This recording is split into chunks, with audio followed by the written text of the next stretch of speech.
السلام عليكم ورحمة الله وبركاته. اهلا بكم معايا النهاردة في مطبخي، معاكم شيماء صابر. النهاردة هنعمل بقى ايه تبع سلسلة الاكلات المطاعم والاكلات اللي ولادنا بيحبوا يجيبوها من بره. هي الكوردون بلو. كوردون بلو عبارة عن فراخ بانيه بتبقى محشية بالتركي المدخن والجبنة الشيدر. وهقولك بدايل التركي المدخن والجبنة دلوقتي، بس هي يعني عامة كده وبتبقى ايه وتتقلي زي البانيه. فاحنا هنعملها هتطلع كمان احلى من بره، وطبعا ضامنين نضافينها زي ما احنا بنقول، وطعمها هيبقى جميل جدا، هيعجبك وهيعجب ولادك جدا. وكمان ممكن تعمليها في العزومات هتبقى حلوة قوي وهتشرفك كمان. دلوقتي انا هقولك المكونات ايه. انا عندي البانيه تجيبيه، انا مش عايزاه رقيق، انا عايزاه واحد مفتوح كده وموصول مع بعضه من هنا، مش مفتوحه دي مفصوله دي عندي، عشان انا عايزاها مفتوحه كده عشان اعرف احشيها، لان انا هحشيها وهقفلها تاني. ماشي، ادي كده ده حوالي كيلو الا ربع بانيه. وعندي هنا البهارات اللي هتبل بيها: بصل باودر معلقه كبيره، ومعلقه صغيره توم باودر، ورشه بابريكا وفلفل اسود والملح. بس ده كده لتتبيله الفراخ. الحشوه اهي، عندي هنا الجبنه الشيدر، وعندي التركي المدخن. بدل التركي المدخن ممكن نحط بقري مدخن، نحط البيف بيكون اللي هو روز بيف، نحط اللي هو يعني عندك لانشون، يعني بصي ممكن تحشيها اللي انت عايزاه. وعندي هنا الطبقة بقى اللي هعملها من بره الخارجية بتاعتها، عبارة عن بيضتين وشوية لبن. طبعا على البيض هحط عليه شوية خل وفلفل اسود. وعندي هنا بقسماط ناعم ونشا، هحط لكل كوباية نشا كل كوباية بقسماط ناعم 4 معالق كبيرة مليانة نشا. وهقولك واحنا شغالين النشا دي فايدتها ايه مع البقسماط. هنبتدي دلوقتي. اول حاجة هشيل بس الحاجات دي على جنب، ونيجي مع بعض نتبل الفراخ ونشوف هنعملها ازاي. دلوقتي انا قبل ما اتبل الفراخ طبعا انا غسلها كويس قوي بملح وليمون ودقيق. هحطها كده، هجيب كيس، بصوا ده كيس عادي، كيس سندوتشات اللي هو، وفتحته بس من هنا وخلاص اهو. عملت 2، واحد عشان احطه تحت وواحد من فوق. ليه؟ عشان لما اجي ادق، انا عايزه ادق على البانيه ده زي ما احنا بندق على البفتيك، عشان يبقى رقيق كده ويستوي معايا بسرعه وانا بحمره، وكمان يبقى مفرود معايا اعرف احشي. هدق عليه، فانا لو دقيت عليه على طول مباشره كده اللحم بتاعي الانسجه دي كلها هتتهري. فانا دلوقتي هحط عليها طبقه تانية من البلاستيك اهو، وهدق عليه بمدق البفتيك. خلاص بالراحه كده اهو. انا هوريكي بس واحده والباقي هعمله معايا مع نفسي كده اهو.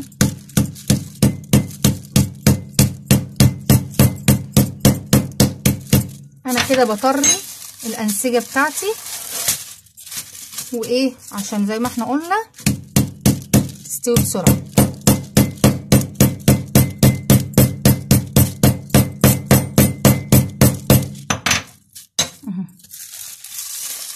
خلاص شايفين بقت عامله ازاي رقيقه واتفردت معانا اهي. هتك بس على الحته دي كمان شويه، الحته دي جامده شويه. احنا بندق كده، مش بدق جامد، لا انا بعمل بالراحه وبعمل كده اللي هو ايه، افرد معايا حته الفرخ.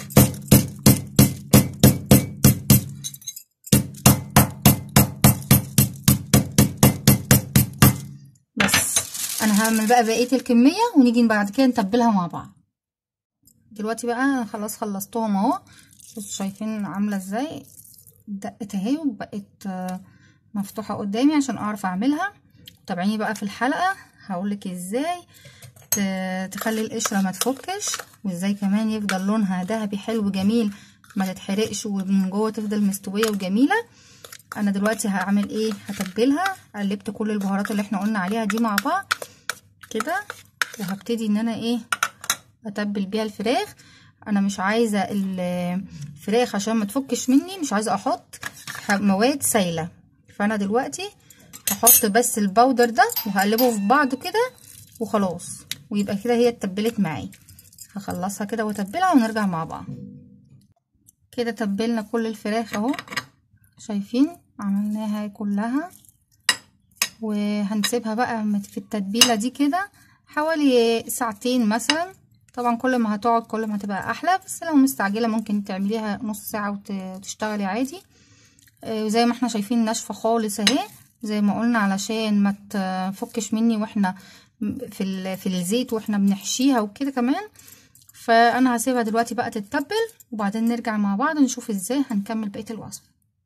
دلوقتي بقى بعد ما تبلنا الفراخ واتبلت اهي، هبتدي احنا حطينا فلفل اسود هنا وخل عشان الزفاره زي ما احنا متفقين. هحط عليها كمان اللبن عشان بس ايه اللزوجه بتاعت البيض تحد شويه.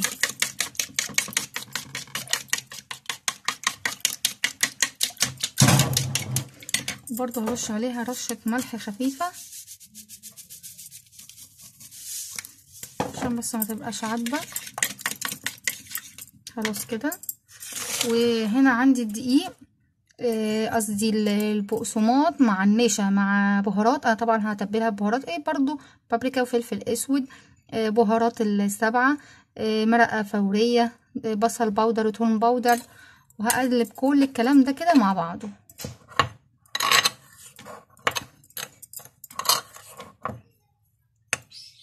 خلاص كده اهي قلبناه كده. وبعدين انا هقولك بقى النشا ده بنعمل بيه ايه. النشا حاطه كتير ليه؟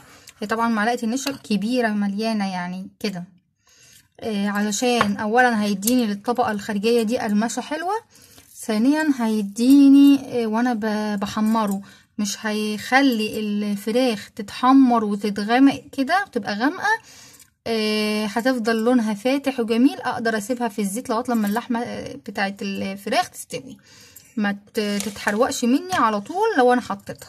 خلاص انا دلوقتي هبتدي احشي. اجيب طبق بس،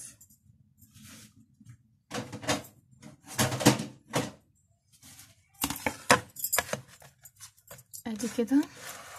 هحط هنا بقى ايه، هجيب دي كده عادي، هحط هنا التركي والجبنه في النص. بس انا دلوقتي هعملها الاول رول كده،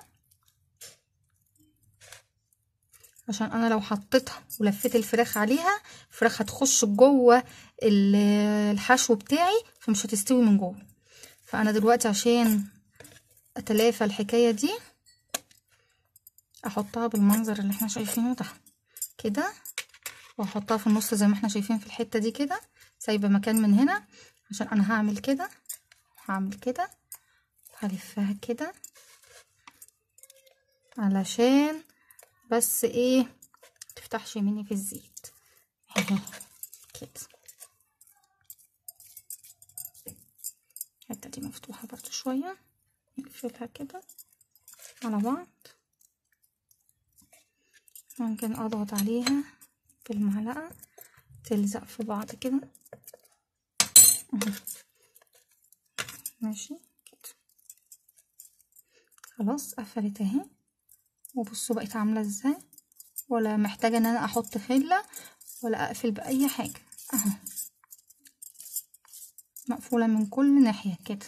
خلاص انا بقى هخلص الباقي الكميه وهنرجع مع بعض نعملها بقى في البيض والبقسماط. حبيت بس اوريكي واحده تانية. انا جيت دلوقتي لو جيت عملت هنا دي مفتوحه من هنا ومفتوحه من هنا مش هتتقفل معايا وهتبقى باينه وهتوقع، فممكن نحطها منين، من الجنب كده، وهلف عليها الفرخه كده واقفل من هنا واقفل كده، وبرضو بنفس الكلام وبنفس الطريقه. شايفين حلوه جدا اهي. خلاص هنكمل بقى ونرجع مع بعض. زي ما احنا شايفين اهو، شايفين بقى عامل ازاي، ولا قفلته باي حاجه ومقفول وجميل وحلو جدا. انا بقى دلوقتي هعمل معاكم واحده برضو والباقي هخلصه مع نفسي. هحطه بقى في البيض، هقلبه بس كده في البيض. شايفه انا بقلبه ما شاء الله ما بيفكش ولا حاجه. اهو هقلب بقى كده في البيض كده، وبعدين اخده من البيض على الخليط البقسماط اللي احنا قلنا عليه.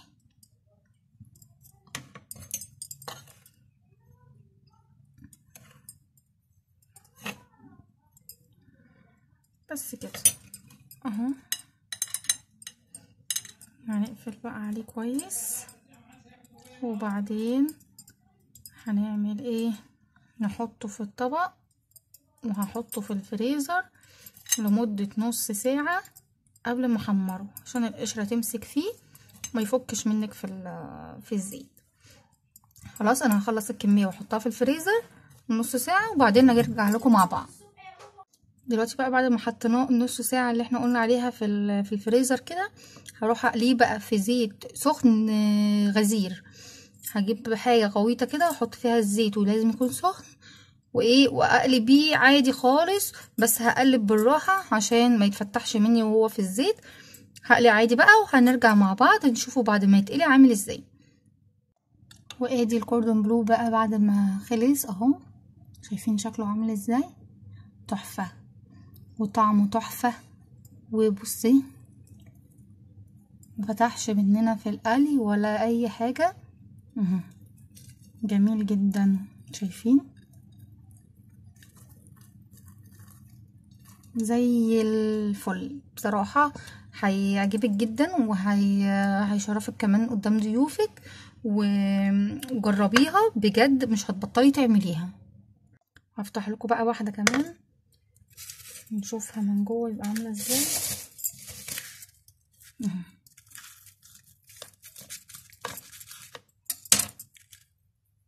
شايفة شكلها عامل ازاي؟